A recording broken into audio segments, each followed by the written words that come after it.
하겠습니다. 하나님 아버지, 은혜를 참으로 감사합니다. 오늘도 귀하고 복되고 거룩한 주의 날 허락하시고 또 예배에 함께 모여 하나님을 예배하며 또 주의 귀한 말씀으로 은혜 받기 원합니다. 하나님의 시간에 간절한 마음으로 주님을 예배하며 나아갈 때에 주님의 임재를 경험하며 또 하나님께 큰 영광 돌리는 귀한 예배가 될 수 있도록 하나님을 이와 함께하여 주시옵소서. 십자가의 은혜를 부어주시고 성령의 기름 부어주셔서 우리의 영과 육이 회복되고 또 만족하고 충만한 시간 될 수 있도록 주님 역사하여 주옵소서. 감사드리오며 예수님의 이름으로 기도드리옵나이다. 아멘. 세상에서 방황할 때 계산 드립시다.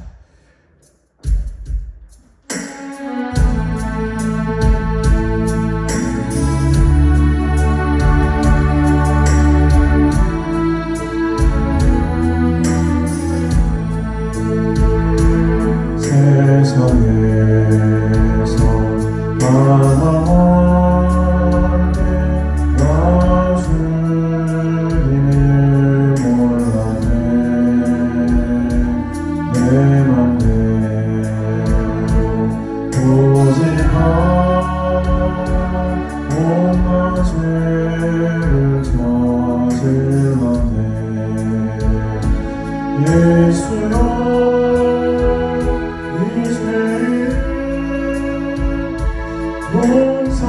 용서받을 수 있나요? 원래나 또 못한 내가 용서받을 수 있나요? 많은 사람 찾아와서 나의 친구가 되어도 평등함과 사랑만 위로하지 못했다오. 예수여 이 죄인이 불쌍히 여겨주소서. 의지한 마음으로 위로하기 원합니다. 이제의 애통함을 예수께서 들으셨네. 못잡은 사랑에서 나를 어루만지셨네. 내 주여 이 죄인이 다시 부르리라. 오 내 주여 이제는 아무 걱정 없어요. 내 모든 죄 무거운 짐 이제 모두 다 벗었네. 우리 주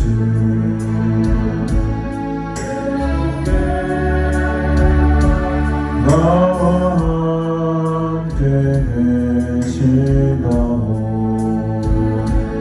예수여 이 죄인 무한 감사드립니다. 오 나의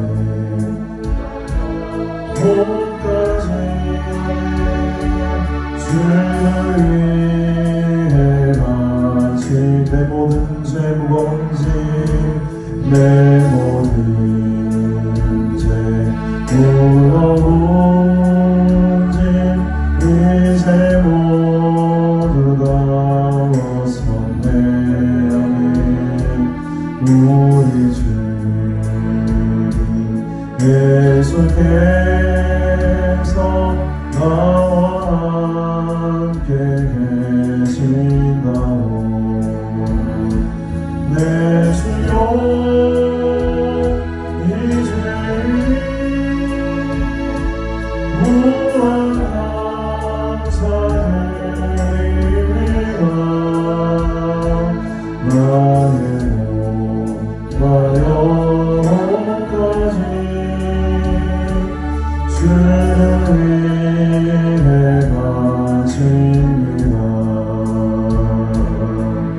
죄에 빠져 헤매다가 지쳐버린 나의 모습을 못 견딘 아픔 속에서 그렇게 쓰러졌을 때 아무도 보는 사람이 없어 정말로 난 외로운데 그때 주님 내게 찾아와 사랑으로 함께하였네. 웃는 자여 내게 오라 강한 자 내게 오라 죄 빠진 많은 사람들아 모두 다 내게 오라 슬픈 자여 내게 오라 괴로운 자 내게 오라 삶에 지친 많은 사람들아 모두 다 내게 오라 수많은 사람 중에서 주님이 날 부르실 때 설레이는 나의 마음은 그렇게 기쁠 수 없네. 이제 나도 주님 위하여 내 모든 것 받으리니 내가 가진 모든 것들을 아낌없이 주께 드리니 병든 자여 내게 오라 가난한 자 내게 오라 죄 빠진 많은 사람들아 모두 다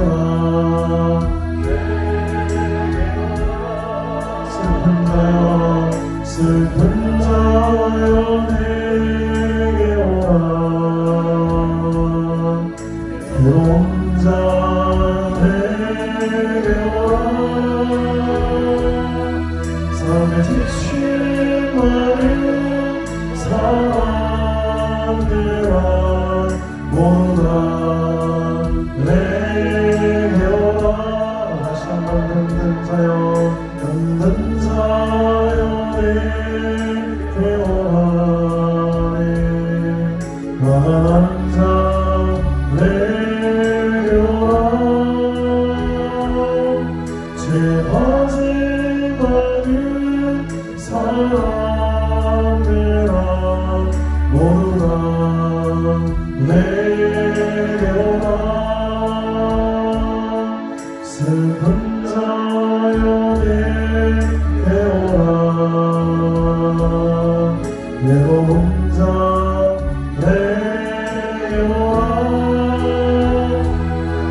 삶에 지친 많은 사람들아 모두 다 내게 오라 너무나도 아름다워라 주님 계신 영광의 나라 너무나도 귀하도다 계신 영광의 보좌 저 영광의 나라 내가 순간하오니 죄가 지고 갈 수 없어 주님 계신 영광의 나라에 그는 못 받아준다 해도 나는 힘들지 않아 내 주님만 바라보니 세상 연합하지 않아 저 영광의 나라 내가 사모하오니 더는 감사할 수 있어 주님 계신 영광의 나라 사랑하는 형제들이여 기름내 물 준비하옵시라 주님 나라 보리나니 내 안에서 기도합시다 저 영광의 나라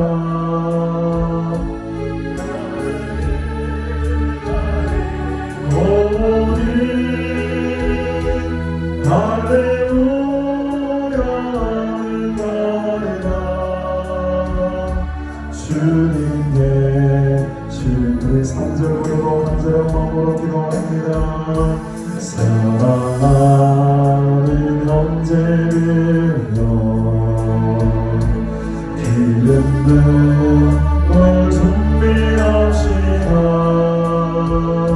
주님 나라 보리나니 내 안에서 기도합니다 저 영광의 나라 나를 기다리오니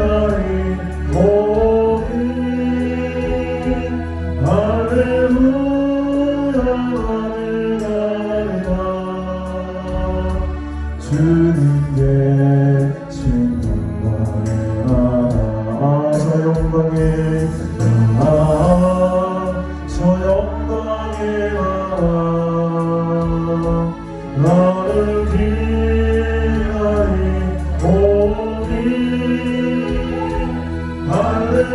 할렐루야 하늘나라 주님의 여기서 기도하기로 합니다 우리 간절한 마음으로 주님 손 부르시고 함께 통성으로 기도합니다 주여 주여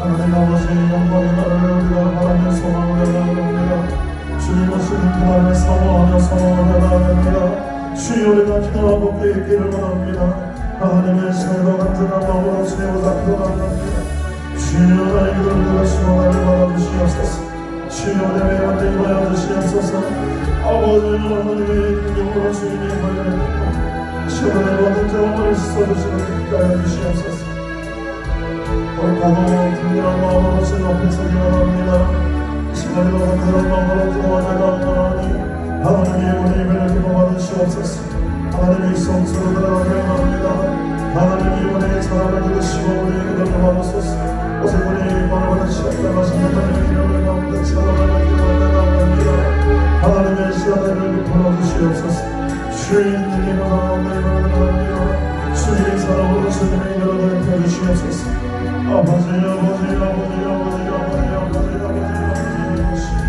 주여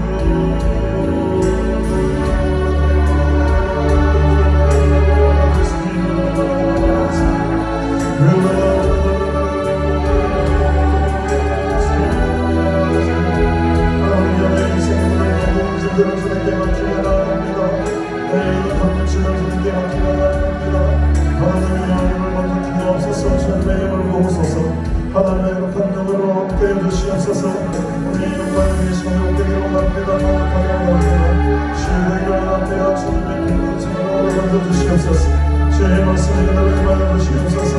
하나님의 얼굴을 감사합니다. 하나님의 손을 사모합니다. 아버지여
주님 다시 오실 때 주님 다시 오실 때까지 나는 이 길 가리라. 좁은 길 나의 십자가 지고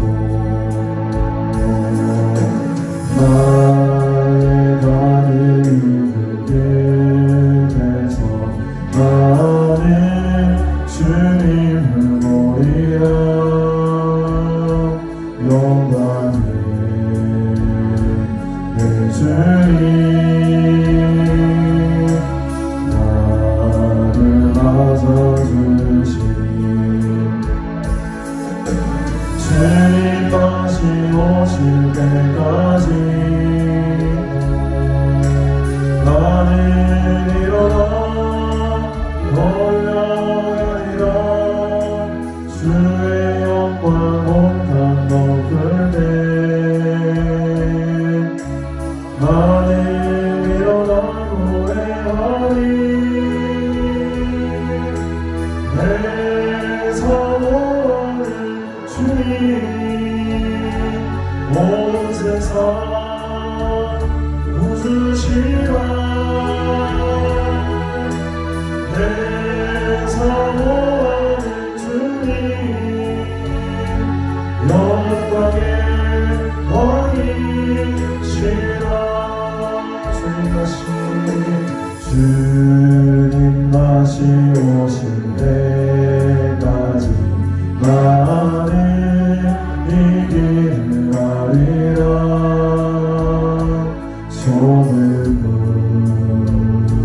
좁은 길 나의 십자가 지고 나의 십자가 지고 나의 가는 길 끝에서 나는 주님을 보리라는 영광을 내 주님 나를 맞아주시니 주님 다시 오실 때까지 나는 일어나 달려가리라. 주의 영광 온탕 높을 때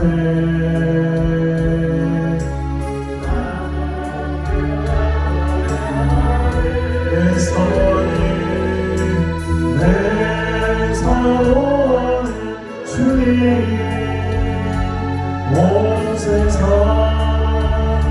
부수시라. 내 사랑하는 주님 영광의 왕이시라. 주님 다시 오실 때까지 나는 일어나 달려가리라. 주의 영광 온탕 높을 때 나는 일어나 노래하리. 내 사모하는 주님 온 세상 부주시라. 내 사모하는 주님 영광의 왕이시라.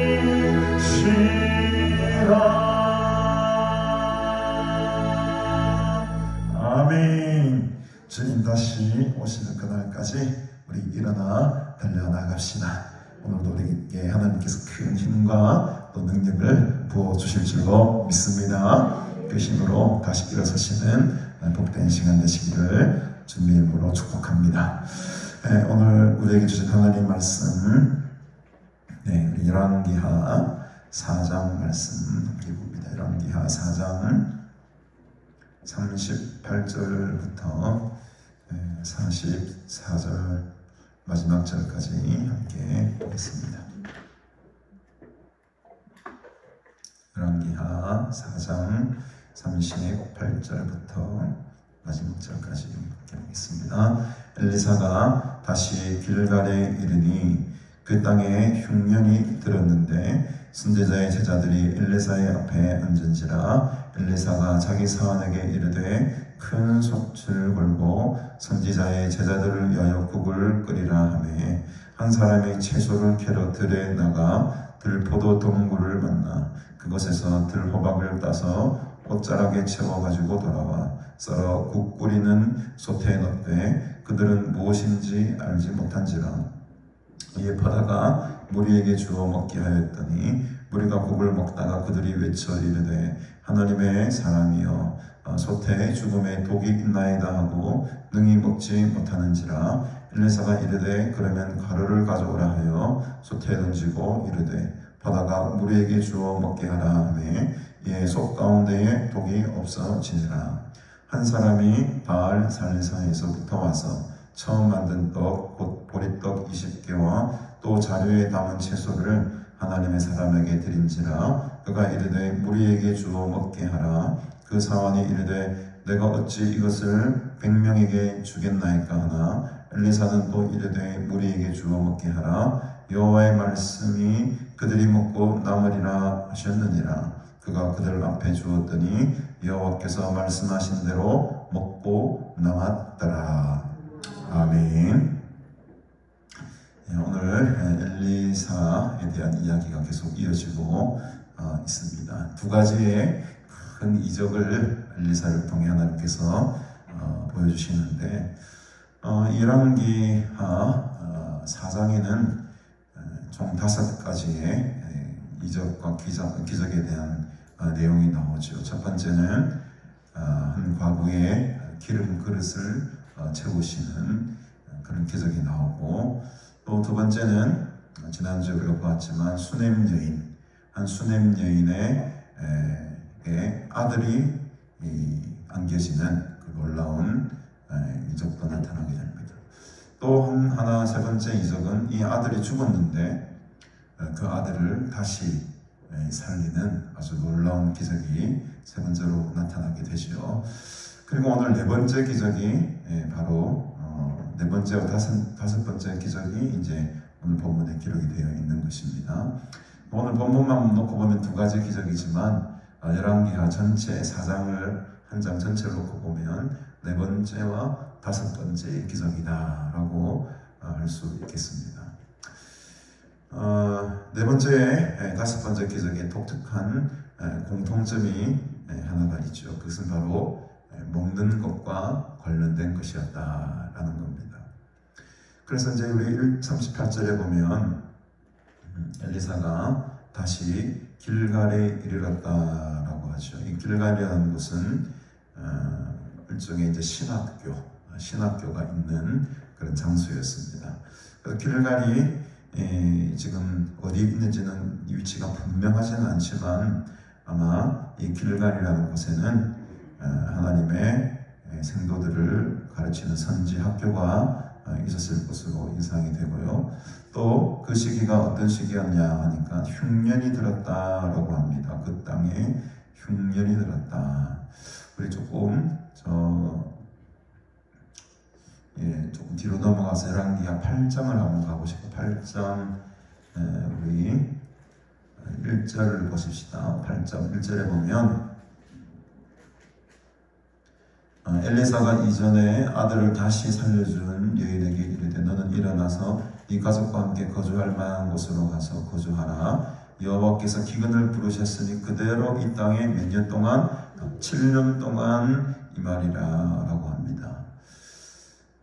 그래서 이 아들을 다시 살려준 이 수냄 여인이죠. 그에게 이제 이 땅을 떠나라. 왜냐하니까 이 땅 가운데에 7년이라는 아주 긴 시간 동안의 흉년이 임할 것을 지금 엘리사가 예언을 하고 있었죠. 아마 오늘 본문에 나오는 이 흉년이 그때의 흉년이었을 것이다. 여러분 1년 정도, 한 2년 정도 흉년은 버틸 수가 있을 겁니다. 창고에 이제 좀 재해놓기 있기 때문에. 근데 3년이 지나고 4년이 지나고 5년이 지나고 6년이 지나고 7년이 흉년이 들으면 한번 상상해 보십시오, 여러분. 아무리 창고에 많은 곡식을 쌓아놓았다 하더라도 7년 버틸 수 있겠습니까, 여러분? 7년 버티기 힘듭니다. 이 7년 동안 이 긴 흉년을 맞이했다라는 것이 지금 이 시대적인 상황이고, 또 이것을 영적으로 해석하게 되면 이 시대는 오므리 왕조, 북이스라엘의 오므리 왕조가 다스리던 때인데, 그야말로 북이스라엘 역사 가운데, 아니 이스라엘 전체 역사 가운데에 가장 극악무도한 하나님을 배반하고 하나님을 떠난 왕들이 다스리던 시대였다는 거죠. 그러니까 영적으로 뿐만 아니고 지금 이 흉년이 의미하는 바는 육신적인 문제 더불어서 지금 영적인 이 상황도 굉장히 흉년이었대. 아주 지금 이 심령이 강팍하고 이 메마른 심령이었다는 거죠. 열매를 맺지 못하는 심령이었다는 거죠. 그것을 지금 이 흉년의 시절과 함께 견주어서 우리가 바라볼 수가 있습니다. 그때 이제 선지자의 제자들이 길갈에 가니까 제자들이 많이 있죠. 선지자의 제자들이 엘리사 앞에 쭉 둘러앉습니다. 여기 앉은 이유는 엘리사에게 또 많은 가르침을 또 받기 위해서 제자들이 쭉 둘러앉았겠죠. 엘리사가 자기 사원에게 이르되 큰 솥을 걸고 선지자의 제자들을 위하여 무엇을 끓이라 합니까? 국을 끓이라고 합니다. 이 엘리사의 사원은 아마 게하시로 추정이 되는데 이 게하시를 향해서 명령을 하죠. 국을 끓여라. 큰 소출. 100명을 정도 먹이려고 하면 얼마나 커야 됩니까? 저는 요리를 안 해봐가지고 잘 모르겠는데, 옛날에 우리 수양관에 보면 지금도 그렇지만 100명 먹으려고 하면 큰 솥에다 밥도 막 하고 국도 막 끓이지 않습니까? 100명 정도, 지금 뒤에 보면 한 100명 정도가 나오거든요. 43절에 보면 100명에게 주겠나이까.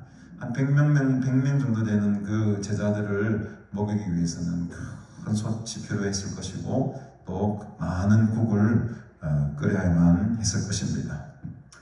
그래서 이제 뭐 흉년인데 뭐가 있겠습니까? 그래서 39절에 보니까 한 사람이 급하게 나갑니다. 채소를 캐러 들에 나가요. 들에 나갔는데 여러분 채소가 있겠습니까? 흉년인데 뭐가 나는 게 있겠냐는 거죠. 그래서 겨우 캔다는 것이 들포도 덩굴을 만났다. 들포도 덩굴을 만났다. 그래서 우리 성경에는 들포도 덩굴이라고 표현되어 있지만 알지 못하는 식물입니다, 사실은요.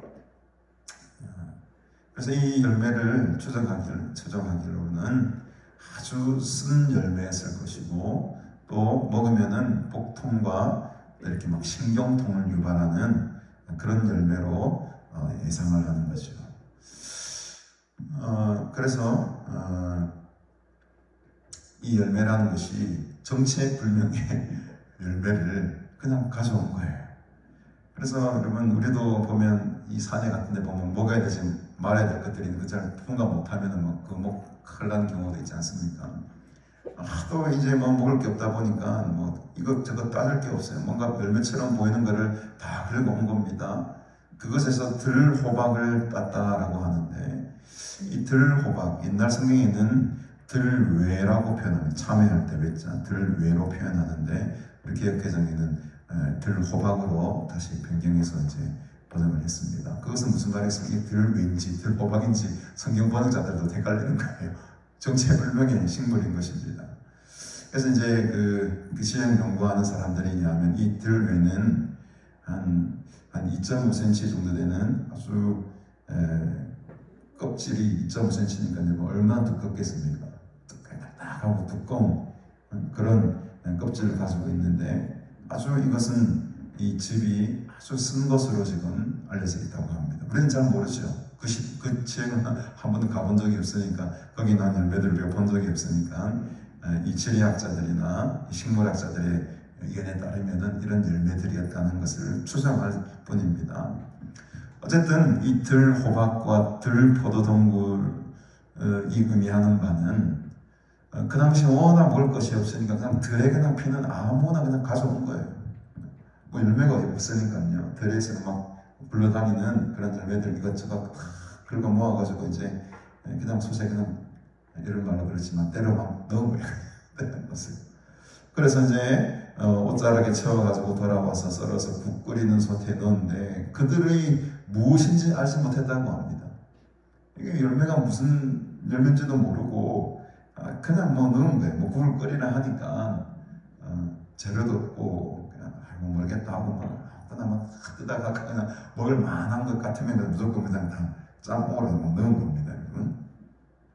그러니 배가 고프니까는 그 당시 상황 한번 상상해 보십시오. 얼마나 지금 배가 고팠으면은 정말 먹지도 못하는 것들을 다 캐와가지고요, 그 야생에서 막 그냥 굴러다니는 그런 열매들을 따다가 지금 국을 만들겠습니까? 이제 흉년이 그만큼 심했던 것을, 심각한 지경에 이르렀다는 것을 우리가 알 수 있는 부분이죠. 그래서 이제 어쨌든 간에 국을 열심히 끓입니다. 끓여다가 40절에 보니 이 이제 바다가 무리에게 나눠주죠. 근데 어떻습니까, 여러분? 갑자기 무리가 이 국을 먹다가요, 막 소리를 치는 겁니다. 하나님의 사람이요, 엘리사요, 엘리사요, 엘리사요. 솥에 지금 죽음의 독이 있습니다. 죽음의 독이 있습니다. 지금 막 우리가 이거 먹고 지금 죽겠습니다, 지금. 그래서 지금 아마 이 국을 먹은 많은 성도들이 막 복통을 일으키고 막 구역질을 하고 막 이제 어떤 신경도 이렇게 막, 아까도 그런 물질이 있었다고 하지 않습니까? 신경을 막 제약하게 하는 그런 막 여러 사람들이 군데군데 막 생기게 되는 거죠. 그러니까 저 국 속에 이제 뭐 사람이 먹지 못할 독이 들었다라고 이제 판단한 것이었습니다. 그래서 여러분, 아무리 배가 고파도 먹을 수 없는 건 먹을 수 없는 거예요. 아무리 배가 고파도 먹을 수 없는 건 먹을 수 없는 겁니다. 그래서 여러분, 이 사람들이 막 토하고 복통 일으키고 막 쓰러지고 막 하니까 난리가 난 거죠. 능히 먹지 못하겠습니다. 그러니 이제 엘리사가 그 장면을 가만 보고 있다가 사실 어째 여러분이 그러면 가루를 가지고 오라. 가루를 가지고 오라. 그래서 여러분이 가루를 가져오라 해가지고 솥에 확 뿌립니다. 그리고 이제 먹어라 하니까 갑자기 독이 없어졌다고 해요. 이건 어떻게 보면은 완전한 기적이죠. 가루가 무엇을 의미하는가 했을 때에 이 원어를 보니까 이 가루라는 말이 케마흐라는 말을 쓰는데 이것은 우리 성경에 한 14회 정도 등장하는 단어입니다. 근데 다른 곳에는 이 케마흐라는 단어가 밀가루로 자주 사용돼요. 밀가루. 그러니까 이 가루라고 했을 때 우리가 어떤 가루일까 막 상상을 하는데 제일 가까운 것은 흰가루, 밀가루와 같은 것이었을 것이다 라고 생각하면 될 것 같은데, 그러나 여러분 생각해 보십시다. 밀가루도 그대로 있었겠습니까? 7년 후년이 들었는데 저는 밀가루가 아니고 밀가루같이 생긴 그냥 흰가루였을 것 같은 그런 상상이 듭니다. 왜냐하면 그 밀가루 있었으면 그걸 빵 만들어 먹었겠죠. 지금 아무것도 먹을 게 없어요. 흉년이 그냥 7년 동안 드는 바람에 배를 쫄쫄 끓고 있는 상황입니다. 그래서 여기서도 그냥 밀가루라고 하지 않고 가루라고 한 것은 밀가루를 흉내난 흰 비스무리한 가루였지 않았을까. 저는 그렇게 이제 상상을 하는 거죠. 근데 중요한 것은 그게 밀가루든 흰가루든 무슨 가루든 간에 그 가루가 뿌려졌을 때에 놀라운 역사가 나타났다는 게 중요하죠.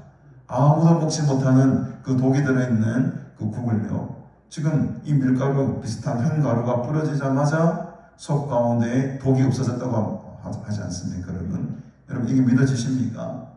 우리 성경이 있으니까 믿어야 되겠죠. 믿어지는 것도 아니까 이거는 믿을 수밖에 없어요. 성경에 기록된 기적이니까요. 이게 바로 이 하나님의 능력이 지금 엘리사를 통해 드러나고 있는 것입니다. 그래서 혹자는 이렇게 말합니다. 이 밀가루는 오늘날 말하면 소금이다. 소금이다. 이 썩어 빠진 세상 가운데에, 이 악독으로 가득한 세상 가운데에 소금을 뿌려야 된대요. 여러분, 저와 여러분들이 소금인 줄 믿으시기 바랍니다. 우리가 이 시대에 가루인 거예요. 가루, 흰가루, 소금가루. 이 시대에 어두워 있고 썩어져 있는 독이로 가득 차 있는 이 세상 가운데 우리가 소금이 되어야 되지 않겠습니까? 빛이 되어야 되죠. 먹을 수 있는 곡으로 우리가 만들어야 됩니다. 그게 우리의 사랑인 것인 줄로 믿습니다. 우리의 삶과 우리의 기도와 우리의 헌신을 통해서 지금 이 위급한 영적으로 어두워 있는 세상이 변화될 줄로 믿습니다. 지금 우리에게 그것을 지금 하나님께서 요구하고 계시는 거예요. 하나님의 능력은 가루를 통해서 드러나게 되어 있습니다. 하나님의 능력은 저와 여러분들의 삶의 모습을 통해 드러나게 되어 있습니다.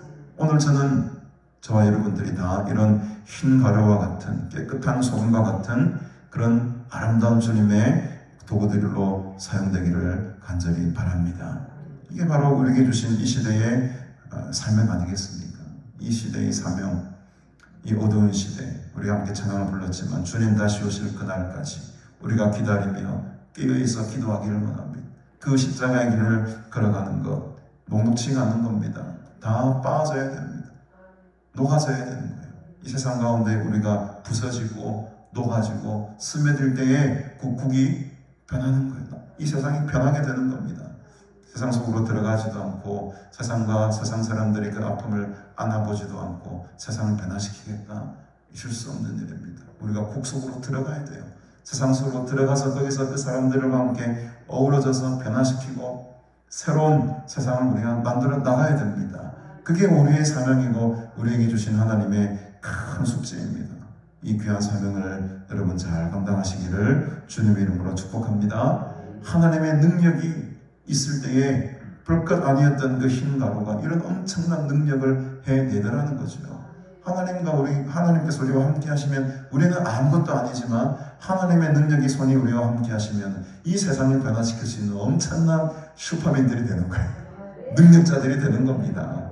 그런 하나님의 사람들, 하나님의 능력인들이 다 되시기를 주님의 이름으로 축복합니다. 이제 네 번째 기적이 끝났습니다. 마지막 기적을 한번 보십시다. 다섯 번째 기적이죠. 42절에 보니 한 사람이 바알 살리사에서부터 와서 처음 만든 떡 곧 보리떡 20개와 또 자루에 담은 채소를 하나님의 사람에게 드렸다라는 말이 나옵니다. 한 사람이 등장합니다. 이 사람이 어떤 사람인지는 우리가 잘 알 수는 없지만은 이 사람에게는 무엇이 있었습니까?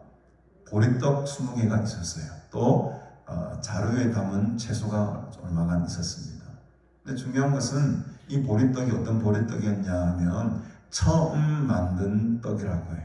처음 만든 떡. 이것은 어떤 의미냐? 첫 수확을 해서 맺은 그 열매로 만든 떡을 보리떡이라고 합니다. 그러니까 7년 흉년이 들었는데 첫 수확이라 봤자 얼마나 되겠습니까? 흉년의 시절에. 그러나 첫 열매로 만든 것을 아주 정성껏 이 보리떡을 만들어 가지고 이 보리떡을 사실은 첫 예물을 누구에게 드려야 됩니까? 율법에 따르면 하나님 앞에 드려야 되잖아요. 첫 열매는 하나님께 드리는 것이 이들의 율법입니다. 출애굽기나 레위기나 신명기 다 모든 곡식의 첫 소산은 하나님께 바쳐라. 그러니까 아무리 흉년이 들어도 아무리 조그만 양식이라 할지라도 첫 열매는 내가 하나님께 드려야 되겠다라는 마음이 이 한 사람 마음속에 들어있었던 것이죠. 근데 문제는 무엇이었느냐? 그 당시에 오므리 왕조가 다스리고 있던 북이스라엘은요, 어떤 정책을 피냐면 모든 제사장들, 모든 레위인들 이 나라 떠나라. 추방령을 내린 거예요. 그러니까 북이스라엘에는 제대로 지금 하나님을 예배하고 하나님께 제단을 쌓는 곳이 없었어요. 다 우상들입니다. 다 우상 산당들만 충만했죠. 그러니까 이 한 사람은 그 어두운 시절에 하나님이 남겨주신 한 사람이었어요. 나는 하나님께 이 예물을 바쳐야 되겠다. 나는 하나님 앞에 내 첫 예물을 바치고 싶다. 근데 과연 누구에게 어디에 가서 바칠 것인가? 라고 하면서 저 멀리 바알 살레사에서부터 이 하나님의 사람에 대한 소문을 듣고 길갈로 가면은 진짜 하나님의 사람이 있다더라. 이 어두운 영적인 암흑기 속에 그래도 하나님의 사람이 길갈에 가면 있다 하더라 라는 그 이야기를 듣고 첫 열매로 만든 그 보리떡 20개를 가지고 이 하나님의 사람에게 엄밀히 말하면 하나님께 드리기 위해서 엘리사를 찾으러 온 것이었습니다. 오늘 저와 여러분들이 이 한 사람처럼 이 어두운 시대에 하나님을 섬기고 하나님의 앞에 나아가는 믿음의 사람들이 다 되시기를 주님의 이름으로 축복합니다. 얼마나 이 사람의 마음이 여러분 힘들겠습니까? 온통 사방에 있는 우상들이 득실거리고요. 제사장들은 내보내고 레위인들을 추방시킵니다. 이 엄청난 어떻게 보면 종교적 탄압 아닙니까, 여러분? 종교적 탄압과 억압 속에서도 내 믿음은 굳게 지키리라. 나의 첫 열매는 내가 하나님께 드리리라. 이 마음을 가지고 그 먼 길을 달려와서 이 아름다움과 거룩한 마음으로 지금 하나님의 사람에게 바치는 이 한 사람의 모습이 여러분 얼마나 아름답습니까? 저는 저와 여러분들이 이 귀한 한 사람의 믿음의 소유자가 다 되시기를 간절히 바랍니다. 이 바알 살리사라는 뜻이 셋째 우상이라는 뜻을 가지고 있는 바알이 우상이라는 말 아닙니까? 이 살리사라는 말이 셋째, 세 번째 이런 말을 가지고 있어요. 그러니까 이 바알 살리사라는 도시 자체가 그만큼 우상으로 충만했던 도시였던 것을 알 수 있습니다. 자기는 도저히 그 첫 열매를 이 우상에게 드릴 수가 없었던 것이죠. 양심의 가책이 있었던 거죠. 그래서 그곳을 떠나서 이 먼 곳까지 엘리사를 찾아서 하나님의 사람을 찾아서 지금 왔다는 거죠. 그 믿음의 발걸음이 너무너무 귀한 발걸음이었다라는 것. 특별히 지금은 흉년시대예요. 흉년시대에다가 종교적 탄압도 있죠. 자기 배도 고플 것인데 그 믿음과 신앙의 순결을 지키기 위해서 지금 하나님 사람에게로 달려왔다는 거죠. 이런 굳건한 믿음과 신앙의 결단이 여러분들에게도 있기를 주님으로 축복합니다. 그래서 여러분 엘리사에게 옵니다. 엘리사가 이르되 무리에게 주어 먹게 하라. 엘리사는 오직 지금 누구에게만 관심이 있습니까? 자기 제자들을 먹여야 되는 거예요. 자기들 제자들을 먹여야 되는 겁니다. 그래서 이 보리떡 20개와 채소를 여호와의 무리에게 주어 먹게 하라 라고 합니다. 이게 어떻게 보면 이게 지금 구약판 오병이어의 기적이 이미 일어났던 거죠. 우리는 신학에서만 오병이어 기적이 일어났다고 생각하지만 이미 하나님께서는 오래전에 이 엘리사를 통해서 이 오병이어의 사건을 미리 지금 구약 성경에 보여주시고 계십니다.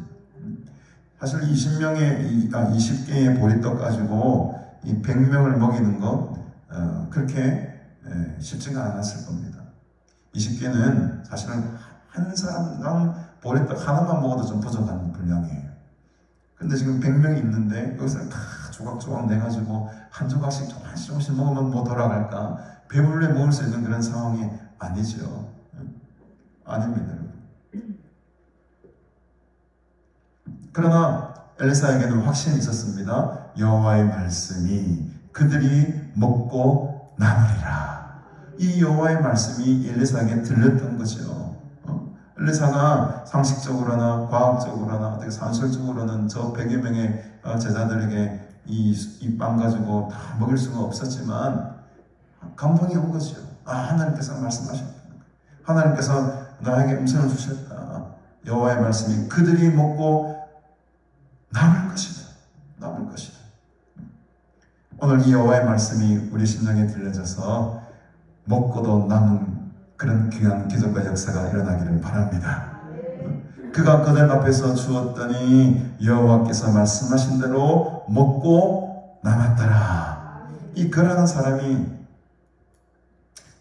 이 사환과 한번 보시 43절에 보면 이 사환 게하시죠. 사원이 이렇게 대답하지 않습니까? 그 사원이 이르되 내가 어찌 이것을 100명에게 주겠나이까. 이 사원의 믿음의 그릇은 요만큼밖에 안 되는 거예요. 어디 가나 이런 사람들이 분명히 있습니다. 이 오병이어 기적 때도 그건 안 됩니다 예수님 하고 말한 제자가 있었지 않습니까? 역시 이때도 이 게하시라는 이 사원은 당연하게 세상의 방식과 세상의 논리로는 택도 없습니다.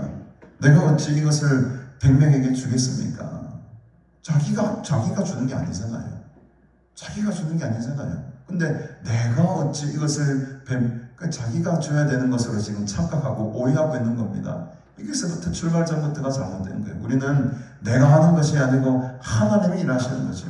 자꾸 그 자리에 내가 하려고 하고 내가 끼어들려고 하다 보니까는 이 세상적인 생각이 들어오고 사람과의 갈등이 생기기 시작하고 아이고 내가 할 일은 네가 왜 하노?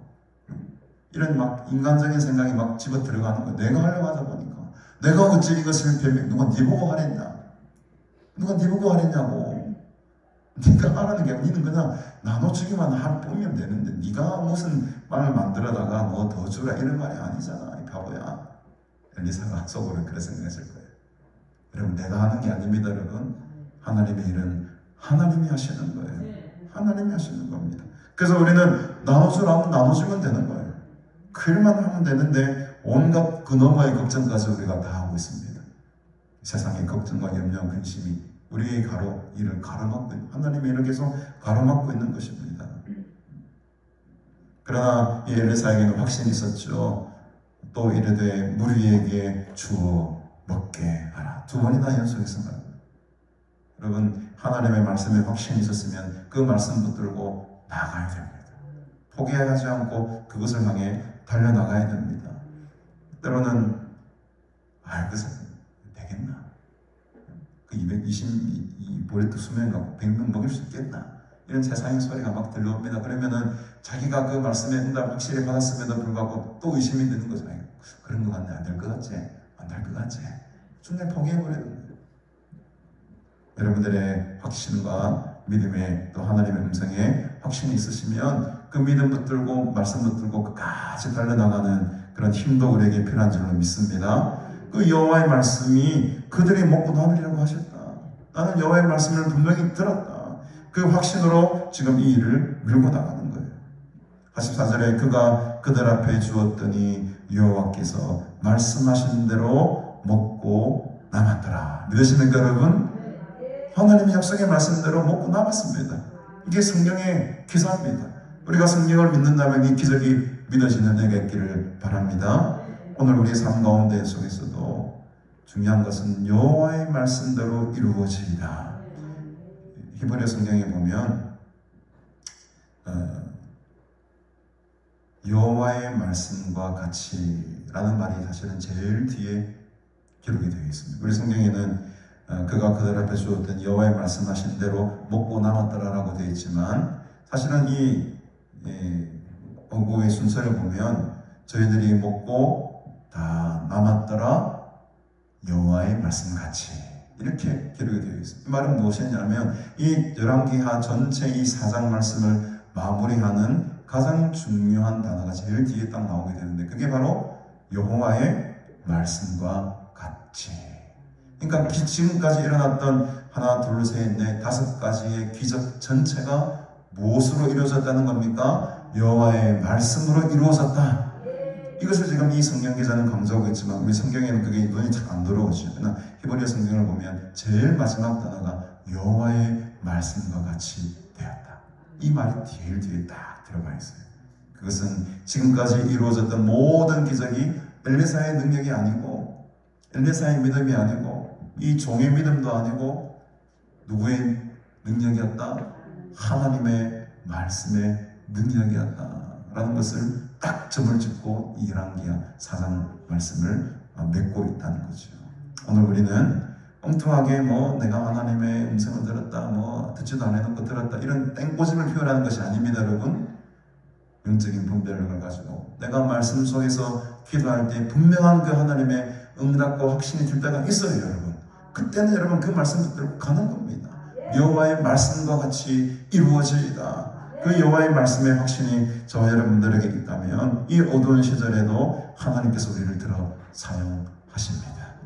다들 기도원들 난리 났죠. 전국적으로 소문 들어보면 다 문을 닫았다, 어렵다, 난리 법석을 떨었습니다. 우리 신앙관도 어려웠어요. 그러나 하나님께서는 우리를 지켜주셨습니다.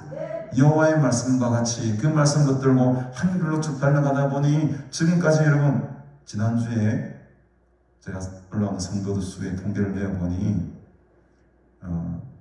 거의 700 몇십 명이 오셨어요. 1월 첫째 주 빼고 지금 계속해서 성도들이 지금 점점 더 오고 계세요. 얼마나 감사한 일입니까, 여러분?